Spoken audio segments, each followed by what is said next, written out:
ఏంటికి ఇచ్చినారు నోటీసులు అడుగుతా ఉన్నా.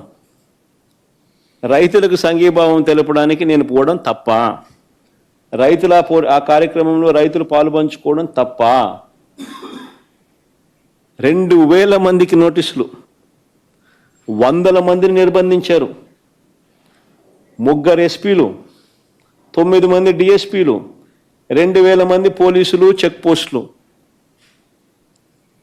ప్రతి గ్రామానికి చెక్ పోస్టు, ప్రతి సందుకు చెక్ పోస్టు. ఇలా అంతా అయ్యింది నా సెక్యూరిటీ కోసం కాదు స్వామి. నా ప్రోగ్రాంకి ఎవరు రాకుండా చూసుకునేందుకు, వాళ్ళందరినీ నిర్బంధించి ప్రజలను నిర్బంధించేందుకు.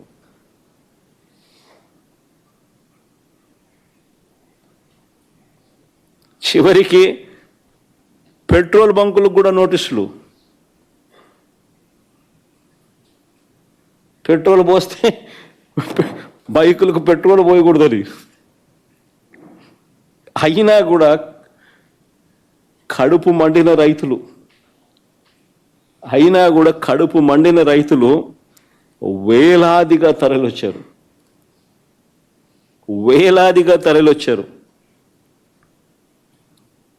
మామిడి పండ్లను రోడ్ల మీద చంద్రబాబు నాయుడు గారి ప్రభుత్వము దేశం దృష్టికి కూడా పోవాలి అనే ఉద్దేశంతో రోడ్ల మీద మామిడి పనులను వదిలేసి నా ప్రోగ్రాంలో నాతో పాటు కలిసినారు.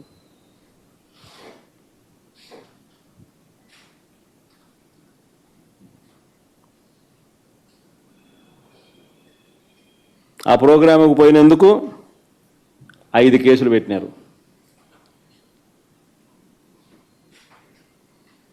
5 కేసులు పెట్టినారు, 20 మందిని అరెస్ట్ చేసినారు.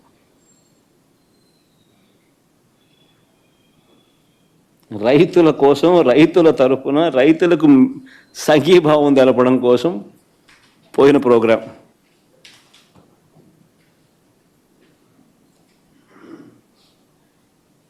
ఇది నేరం అన్నట్టుగా రైతులను, ప్రతిపక్షాన్ని పట్టుకొని రౌడీ షీటర్లుగాను, అసాంఘిక శక్తులుగాను, దొంగలుగాను వక్రీకరించి చిత్రీకరించే ప్రయత్నం చేస్తూ ఉన్నారు. ఆ ఈనాడు పేపర్ చూస్తే అది పేపరా, టాయిలెట్ పేపరా? అదే టాయిలెట్ పేపర్కు ఎక్కువ, టిష్యూ పేపర్కు తక్కువ. పేపర్ పెట్టిన పీడ. రైతులందరూ ఆనందంగా కేరింతలు కొడుతున్నారంట, బ్రహ్మాండంగా రైతులకు రేటు ఉంది. రైతులకు రేటు లేక వాళ్ళు ఇబ్బందులు పడుతూ ఉంటే, వాళ్ళు రైతులకు రేట్లు రాకనే నువ్వు 12 రూపాయలు డిక్లేర్ చేసినావు, 4 రూపాయలు నువ్వు రాష్ట్ర ప్రభుత్వం నుంచి ఇవ్వాలని చెప్పి నువ్వు అట్లీస్ట్ ప్రకటన ఇచ్చినావు. ఇచ్చిన కథ దేవుడు ఎరుగు, కానీ ప్రకటన అయితే చేసినావు. రేట్ లేకనే కదా. కానీ మళ్ళీ ఈనాడు రాస్తాడు బ్రహ్మాండమైన రేట్లతో రైతులు కేరింతలు కొడుతున్నారంట.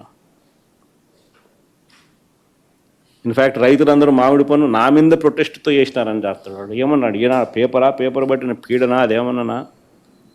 వాళ్ళు పాపం మామిడి పనులు రైతులు రోడ్డు మీద చేసి నా కార్యక్రమంలో పాలు పంచుకున్నారు. ఇన్ఫ్యాక్ట్ రైతులు మామిడి పనులు రోడ్ల మీద వేసినందుకు వాళ్ళ మీద కేసులు పెట్టారు.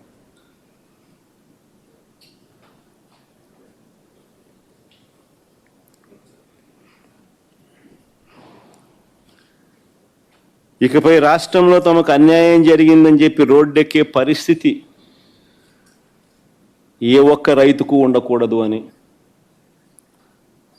రాష్ట్రంలో తమకు అన్యాయం జరిగిందని చెప్పి రోడ్డెక్కే పరిస్థితి ఏ యొక్క నిరుద్యోగ యువకుడికి కానీ, చదువుకుంటున్న ఫీజు రీయింబర్స్మెంట్ పొందుతున్న పిల్లలకు కానీ ఏ ఒక్కరికి ఆ హక్కు ఉండకూడదని,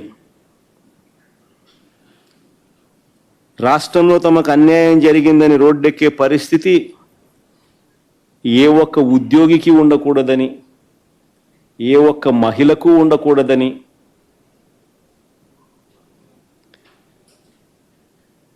తాను ఎన్నికలప్పుడు ఇచ్చిన హామీలను, సూపర్ 6లను, సూపర్ 7ను సహా 143 హామీలను తాను నెరవేర్చేశానని, ప్రజలందరూ ఆనందంగా కేరింతలు కొడుతున్నారని మాత్రమే భావించాలట. అది చంద్రబాబు నాయుడు ఉద్దేశం. లేదు, కాదు, కుదరదు, ఇది మోసము, అన్యాయము అని ఎవరైనా ప్రశ్నిస్తే తప్పుడు కేసులు, తప్పుడు వాంగ్మూలాలు, వెంటనే వక్రీకరణలు. అసలు నిజంగా పాలకుడు అని చెప్పుకోవడానికి చంద్రబాబు నాయుడు అనే వ్యక్తికి సిగ్గుండాలి. పత్రికలు, టీవీలు అని చెప్పుకునేదానికి ఈ ఎల్లో మీడియాకు సిగ్గుండాలి.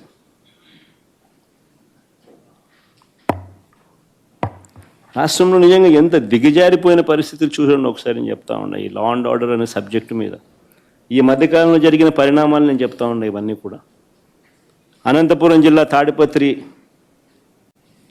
మాజీ ఎమ్మెల్యే కేతిరెడ్డి పెద్దారెడ్డి తాను తన సొంత ఇంటికి తాడిపత్రిలో నియోజకవర్గ హెడ్ క్వార్టర్స్లో తన సొంత ఇల్లు ఉంది. ఆ సొంత ఇంటికి తాను వెళ్ళలేని పరిస్థితి.